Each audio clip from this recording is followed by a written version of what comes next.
మీ business ఏదైనా మీ ఊర్లో promotion చేయాలంటే అది సుమన్ టీవీతోనే సాధ్యం. ఇప్పుడే సంప్రదించండి. మీడియా మిత్రులందరికీ నమస్కారం.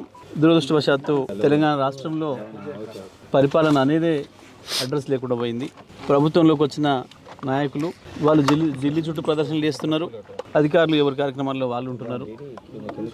ప్రజల్ని గాలికి వదిలేసిండ్రు. సాగునీటి నిర్వహణ, తాగునీటి నిర్వహణ అధ్వానంగా తయారైంది రాష్ట్రంలో.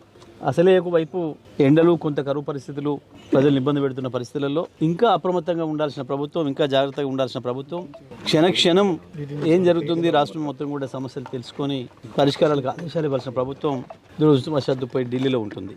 ఇది రాష్ట్ర ప్రజల దుర్గతి. ఇవాళ మనం నాగార్జున సాగర్లో చూసినాం. వాస్తవానికి నాగార్జున సాగర్కు 2014 ముందు నీళ్ళే లేవు, మంచినీళ్ళే ఇవ్వని దుస్థితి. లక్షల ఎకరాలకు నీళ్ళు ఇచ్చి లక్షలాది కోట్లాది మందికి మంచినీళ్ళు ఇచ్చి బ్రతికిచ్చిన నందికొండ ప్రజలకి మంచినీళ్ళే లేని దుస్థితి ఉండే. మా ప్రభుత్వం వచ్చిన తర్వాత గౌరవ ముఖ్యమంత్రి గారికి నివేదించి నేను స్వయంగా ఇది ఎటు దిక్కులేనిదైంది, అనాథలాగా ఉంది నందికొండ.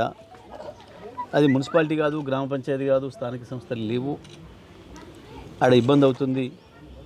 మనుషులు వారానికి ఒకనాడు కూడా మంచినీళ్ళు లేని పరిస్థితి ఉంది. దానిపైన వెంటనే మనం చర్యలు తీసుకోవాలంటే ముఖ్యమంత్రి గారి ఆదేశాల మేరకు ఆ రోజు నేను అన్ని శాఖల అధికారులను పిలిచి మాట్లాడి రివ్యూ చేసి మంచినీటి సమస్యను పరిష్కారం చేసినాం. ఆ తర్వాత నందికొండను మున్సిపాలిటీగా చేసినాం, పురపాలక సంఘాన్ని చేసినాం. గత 10 సంవత్సరాలుగా ప్రజలకు ఎటువంటి ఇబ్బందులు రాలేదు. దురదృష్టం ఇవాళ మనం చూసినాం ఎంత దారుణంగా కోతులు పడి చనిపోతే అది 10 రోజులైందో, 15 రోజులైందో, 20 రోజులైందో కూడా ఎవరికి తెలియదు. స్థానిక యువకులు గుర్తుపట్టి చెప్పేంతవరకు కూడా దానిపైన పర్యవేక్షణ లేదు, నియంత్రణ లేదు, ఏది కూడా లేదు. నేను వెంటనే ప్రభుత్వాన్ని డిమాండ్ చేస్తూ ఉన్నా, జిల్లా యంత్రాంగాన్ని డిమాండ్ చేస్తున్నా. తక్షణమే ఈ ప్రాంతంలో ఉన్న కాలనీలో ఉన్న అందరికీ కూడా ఆరోగ్య పరీక్షలు నిర్వహించాలి. ఎందుకంటే మనం చూస్తున్నాం ప్రపంచవ్యాప్తంగా ఈ కోతుల వల్ల అనేక జబ్బులు వస్తున్నాయనే మాట మనం వింటున్నాం. మరి ఏకంగా అవి చనిపోయి దాంట్లో వారమా 10 రోజుల్లో మనం చెప్పలేం. ఆ శవాలను బట్టి వాటిని బట్టి ఆ డాక్టర్ నిర్ణయించగలుగుతారేమో. మరి దాంతో కలుషితమైన నీళ్లు తీసుకోవడం వల్ల ఏం ప్రభావం ఉంటుంది ఈ ప్రజలపైన, పిల్లలు పెద్దలందరిపైన?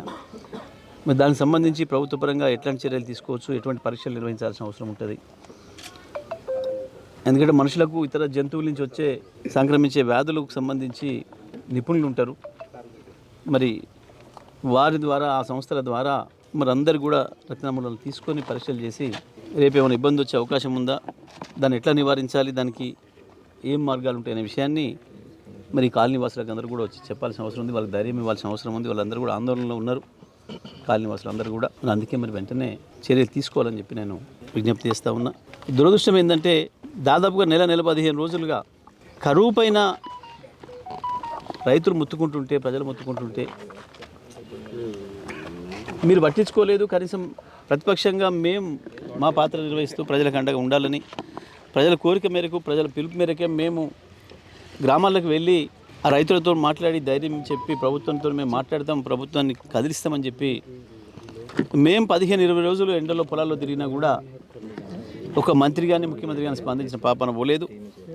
చివరికి కేసీఆర్ గారు వచ్చి రంగంలో దిగి అసలు ఇది ప్రభుత్వం ఉన్నదా లేదా, ఏంది ప్రభుత్వం దేని కొరకు ఉన్నది, 10 ఏళ్ళు నేను తిప్పలబడి తయారు చేసిన ఈ వ్యవసాయ రంగం ఇంత తొందరగా ఇట్లా దెబ్బతింటుందని నేను అనుకోలేదు, కలగనలేదు, బాధ కలుగుతుంది అని చెప్పి వారు వచ్చిపోయి మళ్ళీ జనగామ, సూర్యాపేట తాలూకు జిల్లాల్ని సందర్శించి ఇక్కడ కూడా రావాల్సింది ఉండే ఆలస్యం అవడం వల్ల వారు వెళ్తూ కరీంనగర్ నుంచి కూడా అక్కడ ప్రజల నుంచి, అక్కడ రైతుల నుంచి విజ్ఞప్తులు వచ్చినాయని చెప్పి కరీంనగర్ ప్రాంతానికి కూడా వస్తున్నాను అని చెప్తే అప్పుడు కానీ ప్రభుత్వంలో కదిలికి వచ్చింది.